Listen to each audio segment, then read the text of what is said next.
कानटोपी, sweater, muffler आणि गारवा जळगाव काश्मीरच्या रंगात न्हालं. जळगाव नाव उच्चारताच डोळ्यांसमोर उभा राहतो तो प्रखरतेचा तांबडा गोळा सूर्य.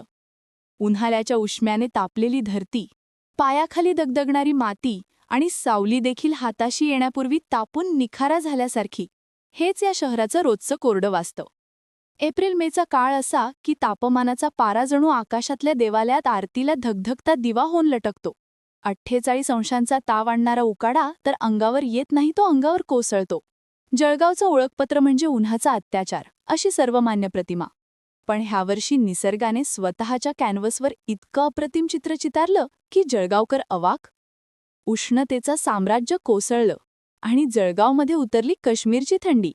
गेल्या महिनाभरात तापमानाने अशी उलटउडी मारली की जणू हिवाळ्याने शहरभर ढोल ताशे वाजवत जाहीर केलं, उकाड्या बाजूला हो, आता राज्य माझं. तापमान सरळ 7 अंशांवर. जळगावमध्ये कधी ना अनुभवलेली, अंगावर रोमांच आणणारी, थरथरणारी अशी गार हवा वाहू लागली. लोकांनी खिडक्या उघडून वारा पाहिला. हे दिवस स्वप्न आहे का? पण वारा गालावर थबकला, कापरे भरून गेला आणि सत्याची साक्ष देऊन गेला.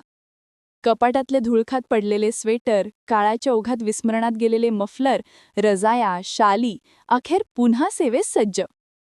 कानटोपीनेही तातडी हजरचा हुकूम बजावला. घराघरातून उठणाऱ्या श्वासाच्या वाफांच्या रेघांनी जणू धुक्याचं नाजूक चित्र तयार केलं. जळगावकरांनी आयुष्यात पहिल्यांदा अनुभवला असा गारवा, अगदी काश्मीरच्या दऱ्यान फिरल्यासारखा. शहरभर आता एक वेगळीच झगमग. शेकोट्यांच्या उबदार प्रकाशात चेहऱ्यांना आलेला तांबूस तेज, लाकडांचे चटक, धुराच्या वळणदार रेषा आणि त्या धुरात मिसळलेला हिवाळ्याचा सुगंध.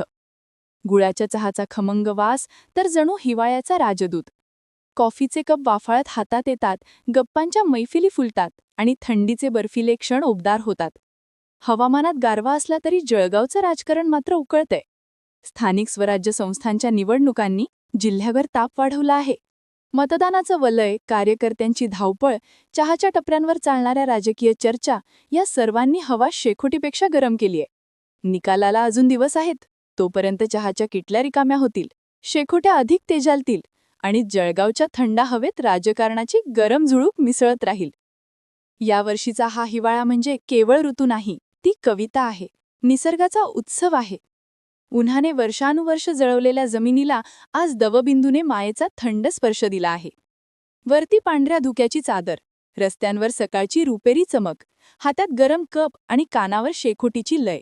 सगळंच इतकं स्वप्नवत की प्रश्न पडतो, जळगावचं हे काश्मीरचं स्वप्न आहे की प्रत्यक्ष? काश्मीरचा अनुभव घ्यायला हजारो रुपये खर्च करावे लागतात आणि यावेळी तर निसर्गानेच तो अनुभव घरपोच दिला.